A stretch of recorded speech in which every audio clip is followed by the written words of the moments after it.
The trouble didn't start with yelling. It started with the way she walked through the door at 1:15, casual as a Sunday morning, like time hadn't been crawling on my skin for the past 3 hours. Traffic was insane, Lauren said, tossing her keys into the bowl. Grab drinks with Rachel from college. I stood there in our apartment, the Seattle skyline bleeding neon through the glass behind her, trying to keep my hands from shaking. Rachel, I repeated, the name sitting wrong in my mouth. Yeah, she said, already moving toward the bedroom, pulling off her jacket like this conversation was already over. I'm Marcus, 36, network security analyst for a mid-sized tech firm in South Lake Union. I used to think predictability meant peace. My mornings were simple: black coffee, Lauren's playlist humming through the speaker, our dog scratching at the bedroom door. I wore the flannel shirts she bought me because she said they made me look approachable. Drove the same blue Honda for 7 years. Always checked the windows twice before bed. Not from paranoia, from caring. But that night, standing in our kitchen with the marble countertop reflecting the overhead lights, something fractured, and I realized I wasn't afraid of losing her anymore. I was afraid of who I'd become if I kept swallowing these half-truths like vitamins. The next morning, Lauren was humming in the shower. Not loud, just that absent-minded melody that drifts out when someone's mind is somewhere pleasant. Somewhere that isn't here. I sat at the kitchen counter, staring at granola that had turned to paste in my bowl. My spoon hung suspended, useless. That humming cut deeper than it should have. Not because it was intrusive, but because it didn't match. She'd claimed exhaustion the night before, gone to bed early, pulled the covers up like a fortress between us. I'd laid there in the dark, counting ceiling tiles, trying not to imagine where her thoughts had wandered when she was with him. Now she was humming like last night never happened. Busy day ahead, she asked, wrapping a towel around her hair. I glanced up. What? Work. You've got that presentation, right? I let the silence stretch. Just the usual. She leaned against the doorframe, coffee mug in hand, like we were any other couple on any other Wednesday. Her robe was tied perfectly, hair still dripping, eyes clear, unburdened. No guilt, no hesitation. It was all effortless for her. I picked up my phone and pretended to scroll through something important. Really, I just couldn't look at her anymore. The rest of that week moved like we were underwater. Quiet mornings, colder nights. A rhythm that used to feel safe now felt like rehearsal. We orbited each other like satellites, going through the motions of a relationship while the foundation had already crumbled beneath us. She started wearing different perfume, something floral and sharp, nothing like the vanilla she used to keep on her dresser. She took longer getting ready, laughed harder at her phone, never mentioned Rachel's name again, but the shadow of that lie stretched across every room. And me? I became an expert at pretending, smiled at colleagues, made dumb jokes over lunch, stayed late at the office just to avoid coming home. When I did walk through that door, I moved quietly, like any sound might shatter the fragile truce we'd built from silence. The worst part wasn't the distance. It was how normal it started to feel. I'd catch her scrolling, thumb moving fast, lips curled into something private, something that wasn't mine. I'd ask about her day and she'd say fine before I'd even finish the question. She never asked about mine. She used to. I stopped leaving my phone on the nightstand. Started keeping it in my pocket, even at home. Not because I had secrets, because I wanted her to wonder. Wanted her to feel just a fraction of the unease that lived in my chest every time she checked her messages with that little smile. But she never asked, never questioned where I was, never flinched when I came home late, because she believed I wouldn't do anything, that I'd keep folding laundry and paying rent and swallowing doubts like I always had, that she could keep humming while I kept hurting. And maybe that was the worst part. How certain she was that I'd stay. Some nights I'd watch her across the table, searching for the woman I married, the one who used to laugh with her whole face, who used to steal bites of my dessert and kiss my forehead when I was too tired to talk. Now all I saw was distance wearing her skin.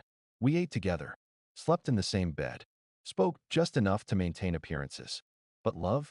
Love had packed its bags and slipped out the back door weeks ago. And as I lay there, pretending to sleep while she tiptoed in late from God knows where, I realized something sharp and clear. This wasn't marriage anymore. It was a waiting room. And I wasn't going to sit here forever. I should have said no. When Lauren asked if I was free Saturday evening, I was halfway out the door. She leaned against the hallway wall, voice too casual, like she was asking about groceries. Thought we could have Rachel and her boyfriend over for dinner, she said. I froze. Her boyfriend. She nodded, already typing into her phone. Yeah, they're visiting from Portland. Thought it'd be nice. Clear the air. Clear the air. That's what she called betrayal now. My throat tightened, but I forced a nod. Sure.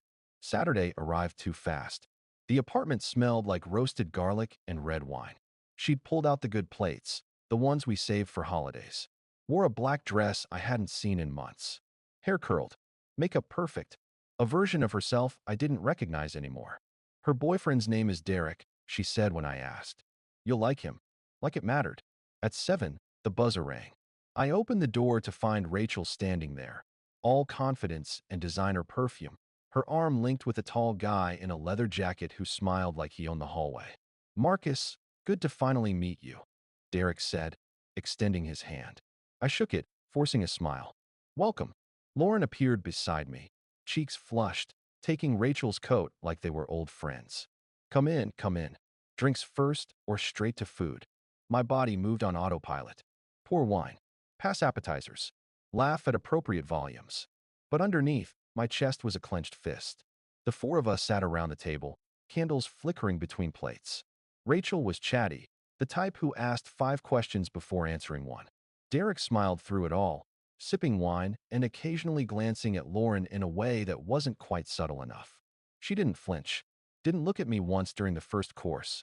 Great place, Rachel said, eyes drifting around our living room. Yeah, Derek added. Still got that vintage record collection. Lauren laughed. Oh, you remember? My fork paused mid-cut. Derek smiled. Hard to forget. That corner shelf by the window. Classic. He stood up, walked straight over like he'd done it 100 times before, crouched down, and reached behind the shelf. The click made my jaw tighten. He pulled out a bottle. Not just any bottle. A small batch bourbon I'd hidden there last spring. The kind you don't tell anyone about. Wow, Derek said, turning it in his hands. Didn't know you were still hoarding the premium stuff. Lauren laughed. Rachel clapped. Let's open it. I stood up, walked over, took the bottle from his hand. Smiled. Calm as stone. Next time you go snooping through my apartment like a rat, I said, make sure you pick the shelf I didn't rig. Derek blinked. What? It's a joke. Sort of, I said. Lauren's smile cracked. And in that moment, I understood something crucial. Derek didn't guess where that bottle was. He knew. Derek tried to laugh it off, but it landed flat. Lauren's hand froze mid-pour. Rachel shifted in her seat, like suddenly this wasn't the evening she'd signed up for. I held the bourbon like it weighed more than glass. Turned it slowly, the label catching the dining room light. I've had this hidden since last spring, I said, voice steady. Never been out. Not once. And yet you walk straight to it. Derek shrugged, trying to look casual. I just remembered, man. You mentioned it once. I tilted my head. Did I? When exactly? Lauren stood too fast. A napkin fell. Okay, let's not make this weird. Too late, I said, still watching Derek. You don't stumble on something like this unless you've been here before. Alone. The table went silent. Even the candles seemed to burn quieter. Rachel frowned. Wait, what's happening? Lauren stepped forward, smile stretched too tight. Marcus, drop it. But I wasn't dropping anything. I'm just saying. I continued, placing the bottle down in front of Derek. Some guests act like they know the place. And some know too much. Derek's jaw clenched. Are you accusing me of something? I sat back down, folded my hands. I don't know. Am I? Lauren moved toward me, voice dropping. Marcus, enough. I looked up at her. Really looked. There it was again. That flicker. The same one from the night she lied about Rachel. Her eyes darted to him, then back to me. That was all I needed. I pushed back my chair. You know what? Dinner's over. Rachel stood, confused and embarrassed. I'm sorry, but I really don't understand. You don't have to, I said. You're just the cover story. Derek stepped forward. Watch yourself. No, I said sharply. You watch yourself. This is my home, not your weekend escape. He squared his shoulders. You're being paranoid. I smiled. Flat. Cold. Paranoid is wondering where your wife is at 1 in the morning. Paranoid is seeing her come back smelling like someone else's cologne. This is just math. Derek stared at me, hands in fists. Get out, I said. Calm as ever. Rachel grabbed her purse. Let's go, she whispered to Derek. He didn't move until I added. You're lucky I'm still talking. Because if I were shouting, you'd already be on the ground. That did it. Derek turned, muttered something under his breath, and walked out. The door slammed hard enough to rattle a picture frame. Lauren didn't move. Her hands gripped the back of her chair, knuckles white. I walked past her, bottle still on the table. Untouched. For once, I didn't want to drink. The apartment felt hollow after they left. The echo of the door latch hung in the air like a dropped coin in an empty cathedral. Lauren didn't follow me. She stayed frozen in the dining room, hands still on that chair like letting go would send her plummeting. I didn't say another word. I walked upstairs. The bourbon burned in my mind, even though I never touched it. The bed was made too perfectly. That annoyed me. We were never the kind of couple who tucked corners. But lately, she'd taken to routines that excluded me. I lay on top of the covers, arms behind my head, eyes locked on the ceiling. I didn't sleep, just stared at shadows collecting in corners, at the closet door cracked slightly open, at the faint glow of street lights cutting lines through the blinds. I thought about Derek's voice saying classic as he pulled out the bourbon. I thought about the way Lauren froze. Not when I accused him, when I turned on her. Around 2 a.m., I heard her footsteps outside the door. Soft, hesitant, then gone. She didn't come in. At some point I drifted off. Not sleep exactly, just the kind of mental static you get when thoughts refuse to quiet. I woke before dawn, sweat cold on my back despite the temperature. She wasn't next to me. Of course she wasn't. I walked downstairs. Same lights, same walls. But everything looked different now. Like the paint had peeled even though I knew it hadn't. Her wine glass still sat on the table, half full, lipstick mark on the rim. I picked it up, stared at the curve of her print like it might confess something. Then I poured it down the sink. I opened the fridge, closed it, rested my hands on the counter, breathed. Then I did what I always do when the world feels like it's unraveling. I cleaned, scrubbed the counters, put dishes away, wiped down the stove like it had personally offended me. I didn't realize I was muttering until I caught myself repeating the same phrase. You knew. You knew. By sunrise, the kitchen looked untouched, like nothing had happened. Except everything had. Lauren always hated clutter, said it disrupted her energy. That's why she didn't question it when I told her we needed to upgrade the security system. She barely looked up from her phone that Sunday afternoon as I stood in the living room, holding a box with a tech company logo. What's that? She asked, scrolling through notifications. Insurance requirement, I said. They're flagging apartments without proper monitoring. Figured I'd get ahead of it. She raised an eyebrow, shrugged. Whatever. You handle that stuff. Funny how those words used to mean trust. I spent the day installing cameras. Living room, hallway, back entrance.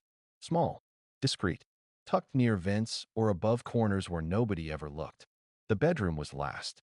I stood in the doorway, drill in hand, eyeing the top of the closet. For a moment, I hesitated. Not from guilt, from disbelief that it had come to this. But trust, once shattered, doesn't repair itself with words. It requires proof. So I drilled. Later, over takeout, Lauren seemed unusually cheerful. Set the table, lit a candle, asked if I wanted to watch that sitcom we used to fall asleep to. I nodded, smiled, played along. After dinner, I ran the final tests. Everything worked. Feeds synced to my phone. All I had to do now was wait. The next morning, she kissed my cheek goodbye. I didn't kiss back.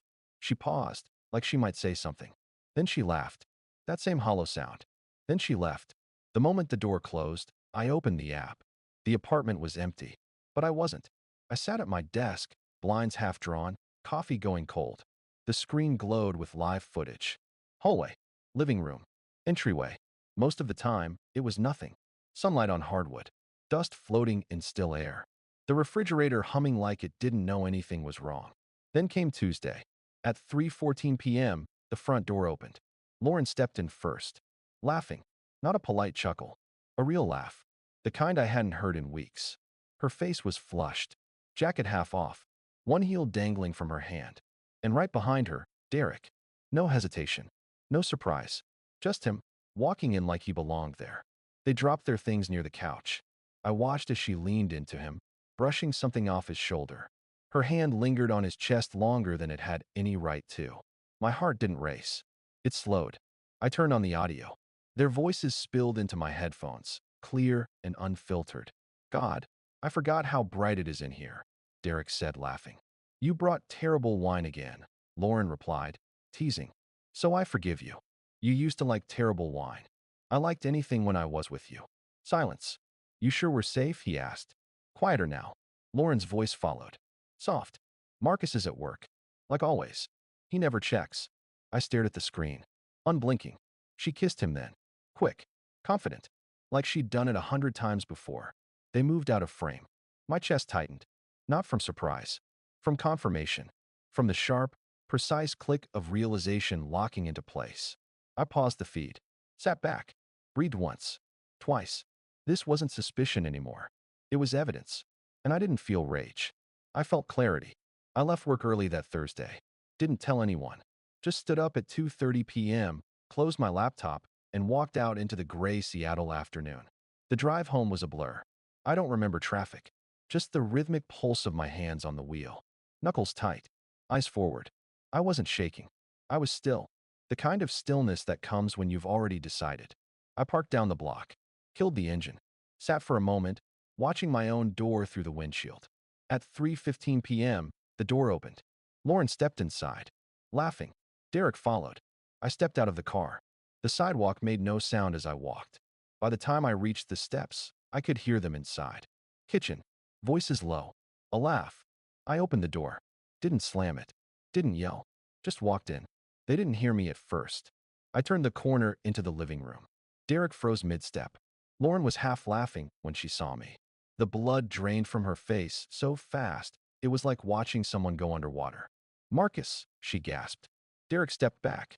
I didn't say a word. I grabbed him by the collar and dragged him toward the door before he could react. He tried to speak, to curse, to protest. I didn't let him. I pulled him through the hallway like a bag of guilt, ignoring his flailing arms. The door swung open. I shoved him onto the landing. He stumbled, caught his balance, turned back, face twisted. You're insane, he spat. You can't just. I laughed. Sharp. Final. Can't what? Remove a trespasser from my home. He flinched. Then he looked at Lauren, still frozen in the hallway.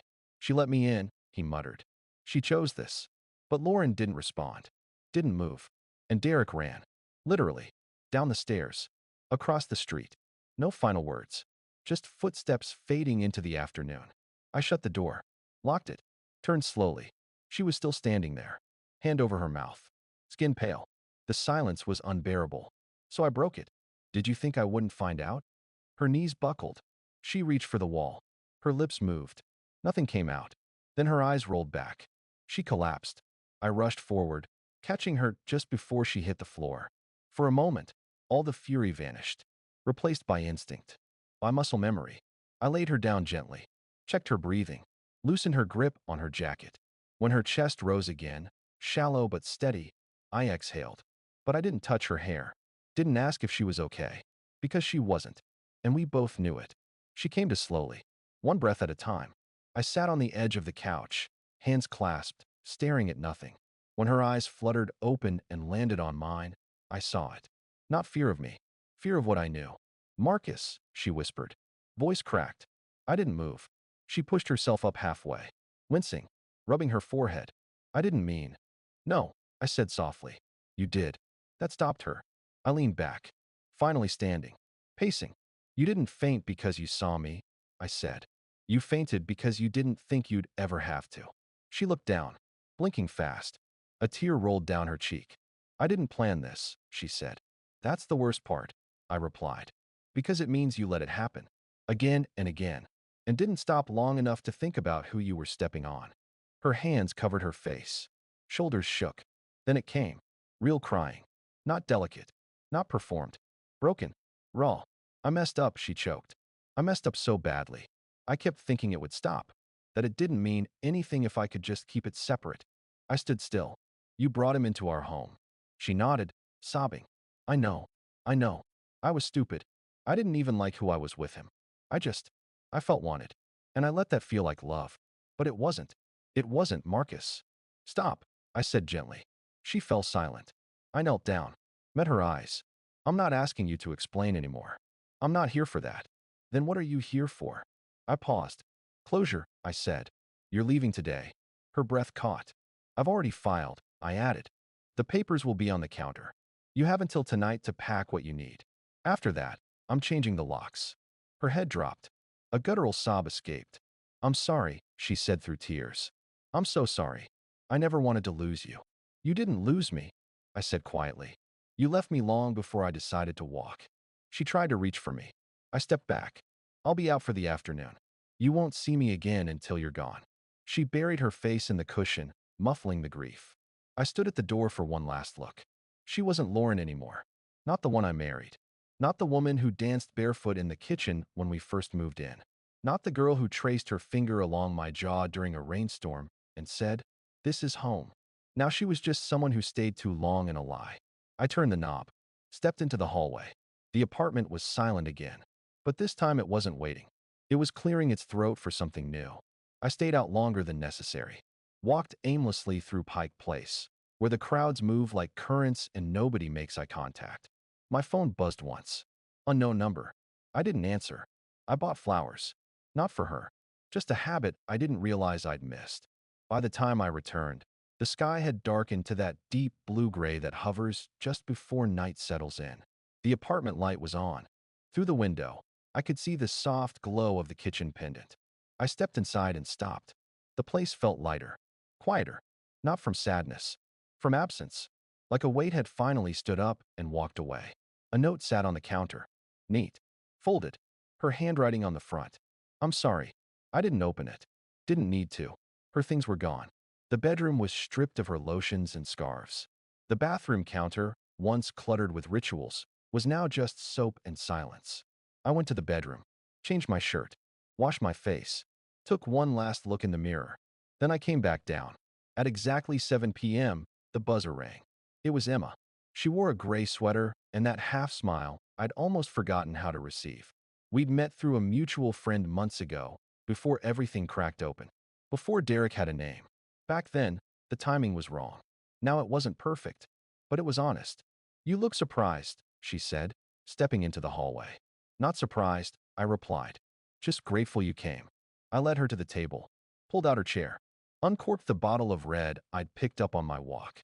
It wasn't about romance. Not tonight. It was about reclaiming space. My space. We talked about books mostly. About the city's terrible traffic. About her neighbor's dog that kept escaping. I told her mine used to chase squirrels and judge me for overcooking pasta. It was easy. There were no ghosts at the table anymore. But just as I poured the second glass, I heard it. The hallway floor creaked. I turned, and there she was, Lauren, standing near the door, coat in hand, suitcase by her feet. "Still here. Still not gone." "I forgot my laptop charger," she said quietly. Emma looked between us, but didn't say a word. Lauren stepped forward, eyes landing on the flowers in the vase, then on the wine, then on me. "I didn't think you'd move on this fast," she said, almost to herself. I set the glass down gently. "I told you what time I'd be home." She blinked. Something in her face shifted, like she thought I might flinch, that I might chase after her one last time. But I didn't. Instead, I walked to the door and opened it. The street light cast a soft glow onto the pavement. It was quiet outside. Still, Lauren hesitated. I met her eyes. Calm. Level. "It's time for you to go." Her lip trembled. She looked like she might say something. Might ask for something I couldn't give. But then she nodded, turned, and walked out. No goodbye. No last look. Just the soft roll of suitcase wheels over concrete, fading with each step. I shut the door, locked it, sat back down. Emma offered a small, understanding smile, and I finally exhaled. Not because everything was okay, but because I was. She never came back, not even for the charger. I half expected a message, a forgotten earring, some reason to call. But no, Lauren was nothing if not final when the door closed behind her. Yet her presence echoed for a while. I heard it in the stillness of the bedroom, the way the sheets stayed cold on her side. I saw it in the mirror some mornings, wondering if I'd aged from heartbreak or just grown out of someone else's version of me. The dog stopped pacing by the door. He curled up by the window more often now. Quiet. Content. Kind of like me. I never read the note she left. Still haven't. It's tucked in the drawer of my nightstand, resting beside a photo strip from a carnival in Oregon where she kissed my cheek and wrote, "Always," on the back. I don't burn things. I bury them quietly where they can fade without ceremony. A few weeks passed. One evening, I hosted dinner again. This time just two friends from work and Emma, who now laughed easily in my kitchen like she'd always belonged there. They brought wine and stories. No one tiptoed around silence. We toasted nothing in particular. After they left, Emma stayed behind, helped load the dishwasher. She pulled her hair into a loose knot and asked if I'd finally hang the art piece leaning against the wall. I said yes. We stood there, shoulder to shoulder, looking at it once it was mounted. Some abstract thing with streaks of teal and copper. Oddly calming. It filled a space Lauren always said was too empty but never fixed. Now it wasn't. That night, as Emma curled up on the couch and drifted off with a blanket pulled to her chin, I stepped outside for a moment. The wind was sharp. Autumn creeping in slow, the way it does in Seattle. Street quiet.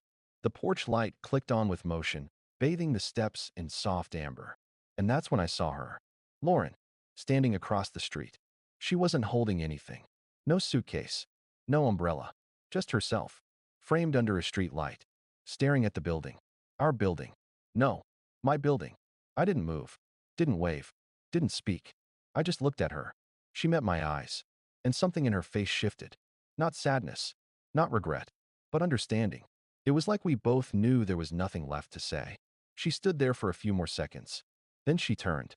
And walked away. This time for good. Inside, Emma stirred and mumbled something in her sleep. I stepped back through the door. Shut it gently. Turned the lock. Not with resentment. With peace. This place didn't feel haunted anymore. It felt like mine. Not because someone else had moved in, but because I had. And as I dimmed the lights, poured myself a small glass of that bourbon Derek once tried to steal, and sank into the couch beside her, I realized something simple but profound. Sometimes the greatest revenge isn't fury or flames. It's living well and meaning it.